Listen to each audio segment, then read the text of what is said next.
Welcome If you're everyone. reading this now, odds are I've already hello students, आपने French revolution पढ़ा class 9 में, और जो कि आइडिया ऑफ द नेशन दिया दूसरे पार्ट ऑफ द कंट्री को। तो इस चैप्टर में भी आप देखोगे कि यूरोप में किस तरह से एक नेशन स्टेट बिल्डअप होना स्टार्ट हुआ और इसका बेस बना नेशनलिज्म। और ये बहुत पहले फ्रेडरिक सोरियो ने ही इमेजिन कर लिया था, इसलिए उसके विज़न को यूटोपियन विज़न बोलते, क्योंकि उसने जो इमेजिनेशन किया वो बहुत ही अच्छा था। क्योंकि जो एग्जिस्टिंग सोसाइटी थी, जो कि मोनार्की थी या एरिस्टोक्रेसी थी, जिससे जो कॉमनर्स थे वो बहुत सेटिस्फाइड नहीं थे, क्योंकि 10% पीपल ही प्रिविलेज होते थे और रेस्ट ऑफ द जो पीपल थे उस टेरिटरी में रह रहे थे उनके साथ डिस्क्रिमिनेशन होता था।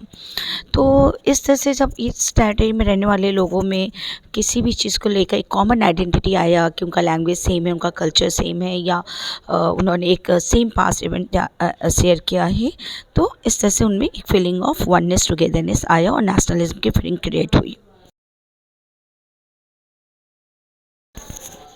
स्टैचू ऑफ लिबर्टी जो है एक फीमेल फिगर है जो सिग्निफाई करता है लिबर्टी का, ठीक है, जो जिसने एक टॉर्च को होल्ड कर रखा अपने हाथ में, जो इनलाइटमेंट दिखा रही है लोगों को।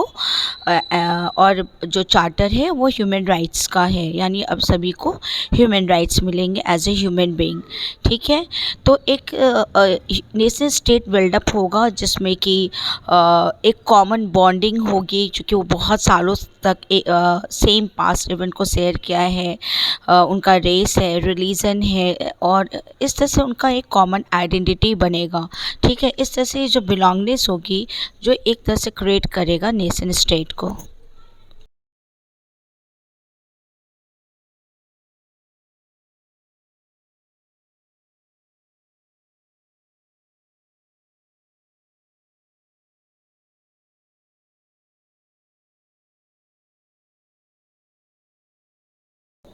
ये यूटोपियन विज़न जो है इतना आइडियलिस्टिक है, जिसमें कि जो एब्सोल्यूटिस्ट सिस्टम है वो बिल्कुल एबॉलिश हो जाएगा, और इस तरह से पैक्ट बिटवीन द नेशंस की बात होगी की गई है। ऐसा सिस्टम जो बहुत ही आइडियल होगा, जो अभी नहीं है, और मोनार्की से जितने भी रिलेटेड सिंबल्स हैं उसको इस प्रिंट के द्वारा, प्रिंटिंग के थ्रू दिखाया गया है कि कैसे लोगों ने उसको थ्रो कर दिया है। आपने क्लास 9 में पढ़ा था कि कैसे स्टेट जनरल होती थी जिसके मेंबर्स को खुद मोनार्क जो होते थे वो इलेक्ट करते थे। बट 1789 के रिवोल्यूशन के बाद फ्रांस में एक्टिव सिटीजन जो हैं वो डिसाइड करेंगे कि कौन जो है वो बनेगा member of the state, representative, state general का रिप्रेजेंटेटिव बनेगा, ठीक है। और इसी स्टेट जनरल रीनेम हुआ नेशनल असेंबली, जिसने कि कॉन्स्टिट्यूशन कंटेंट्स हैं। ये सारे कंटेंट बहुत इंपॉर्टेंट हैं, उसको आप स्टडी कर लेना। फ्रेंच रिवॉल्यूशन से, अब कॉन्स्टिट्यूशनल मोनार्की से अब पावर जो है वो कॉमन पीपल, कॉमन सिटीजन्स के पास चला जाता है। एंड और जिसमें देखते हो कि ला पैट्री एंड लिसिट्योन, यानी कि सभी को का ये मदर लैंड है, चाहे वो किसी भी लैंग्वेज को बोल रहे हो या कोई भी कल्चर अपना रहे हैं, लेकिन उनका मदर लैंड एक ही है।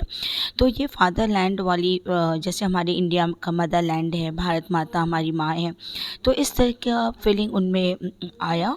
और रेसिट्यून यानी ये सभी इस टेरिटरी के सिटीज़न हैं, ठीक है। सभी का एक कॉमन सिंबल होगा उनका, जिसकी वजह से फ्लैग है जो ट्राई कलर का होगा। और इनके लैंग्वेज, एक कॉमन लैंग्वेज जो मेजॉरिटी ऑफ पीपल बोलते हैं फ्रांस में, फ्रेंच लैंग्वेज जो था वो ज़्यादातर पीपल जो थे वो बोलते थे, ठीक है। और इस तरह से सभी जगह पैट्रियटिज्म की फीलिंग को इन्हांस करने के लिए हैम्स लिखे जाने लगे, नेशनल सॉन्ग लिखे जाने लगे, जैसे हमारे यहाँ वंदे मातरम सॉन्ग है, ठीक है।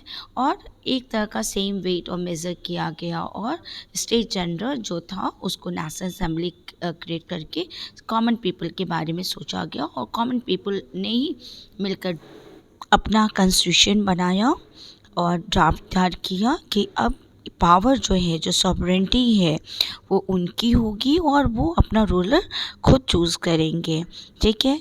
तो ऐसे में बहुत से फोक सॉन्ग, फोक डांस, फोक रिलेटेड जो भी चीज़ें थी, बुक्स थे, लिटरेचर्स थे, सभी का कंट्रीब्यूशन रहा नेशनलिज्म के फीलिंग को इन्हेंस करने के लिए, ताकि लोग साथ में रह सके। अब ये इम्पॉर्टेंट डेट्स है, इसको देख लेना है इन ब्रीफ। आई होप जो फर्स्ट 2 पेजेस है आपको समझ में आ गया होगा। If you're reading this now, odds are I've already left town. A few cities in between the new skyline where I'm looking